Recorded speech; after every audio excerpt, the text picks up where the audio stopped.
What's up guys, it's Raccoon back with another video, and in this video we're going to be taking a look at the cheapest cardioid condenser microphone, which is from a reputable brand.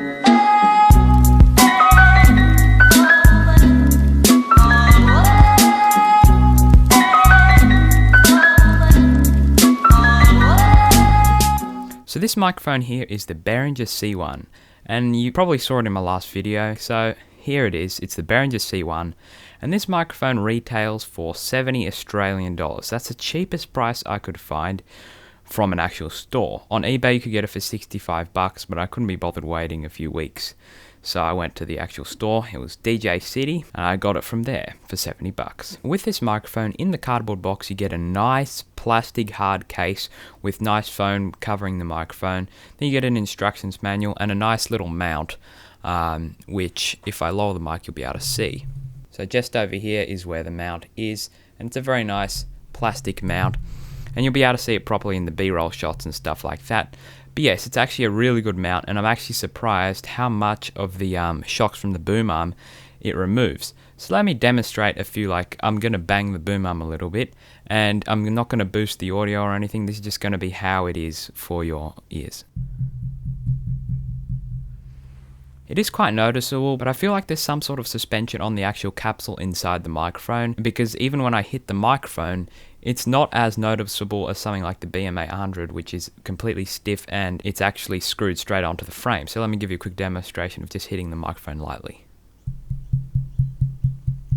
So I mean, it's not the worst, and I'm happy that they put some sort of dampening in there. But let's get on to the actual specs and sound quality itself. So what you'll notice with this microphone is, on the actual frequency pickup of this microphone, it has a very flat frequency response, and I really love that about this microphone. It's pretty much flat all the way until a little bit of the higher end sounds, and then it dips down again. So what this means is it's really easy to EQ to your desires, because it's a very flat response, so it'll sound extremely natural, but then with some simple EQ you'll be able to make it sound really good. With a simple bass boost you'll be able to make it sound a lot warmer than it is, and you'll be able to pretty much just tune it to whatever you like, and I really like that about this microphone. So now let's move on to the sound quality of this mic, which you've been hearing this whole entire video. It's probably 2.5 inches away from my mouth, and it has a nice sound to it, as you can hear. If I move it a little closer to get the proximity effect, you can hear it has a nice sound to it in general. It has a nice proximity effect, but it's nothing too extreme. It's not something that's going to blow your ears off with bass. It's just a nice, mostly flat profile here.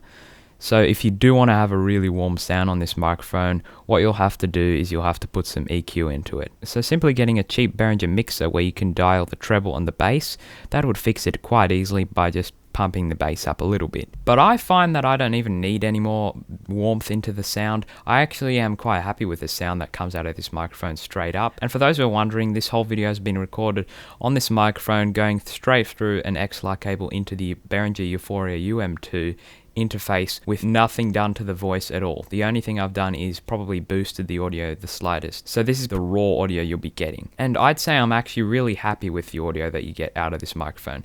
I find it really crystal clear, but that is just because I'm kind of comparing it to the Behringer XM8500, which is a dynamic microphone, and that one didn't have the most crystal clear sound, while this, since it's a condenser microphone, gives it a very clear and crisp sound, which I'm actually a bigger fan of than dynamic microphones. But I will be doing a comparison between the Behringer XM8500 and this microphone, so click the subscribe button and turn on your notifications to stay in tune for that one. And so moving on to the build quality of this microphone has a fantastic build quality. It has a fair bit of weight in its hand, and it's a relatively large microphone.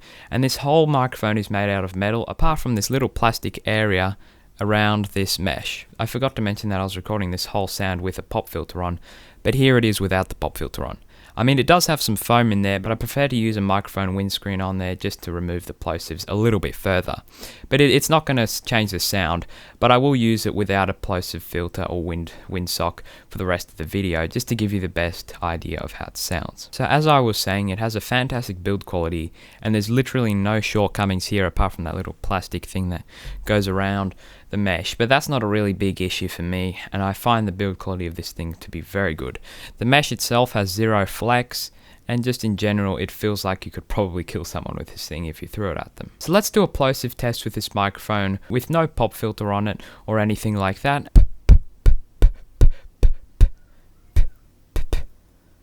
What's popping? What's popping? What's popping? So as you can see, the plosives on this microphone are relatively bad without any windscreen or wind filter or pop filter on there. So let me now put on the windsock and I'll show you how much of a difference it does.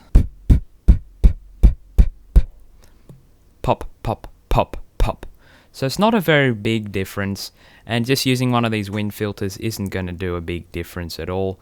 So what you'll need is one of those big pop filters that goes on the front of it.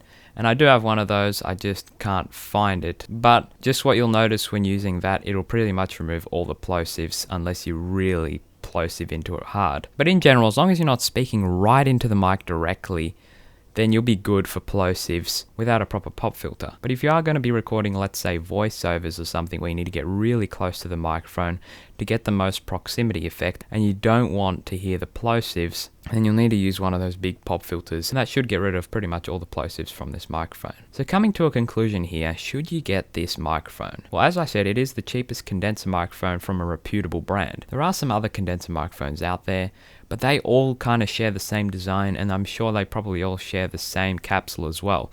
While this one was made from scratch by Behringer, it has a very unique design to it. Well, not extremely unique, but it's completely different to all those like BM800s and all those ones that look similar to that. And as for sound itself, it sounds fantastic, I'd say. For the price of 70 Australian dollars, it's a real bargain. I mean, I literally can't complain here. I can't find any complaints about the microphone apart from that little plastic piece that goes around the mesh, and that's literally it. Now, just a little kind of advisory thing for this microphone. You will need 48 volt power to use this microphone, because this microphone is a condenser microphone which requires 48 volt power for it to work. But just a simple Behringer Uphoria UM2 interface will do that perfectly fine. So hopefully this video helped you out making a decision if this microphone is good for you. So if this video did help you out making a decision on buying this microphone, drop a like on the video. If it didn't, drop a dislike. Remember to subscribe to the channel for weekly content, and I'll catch you guys in the next video.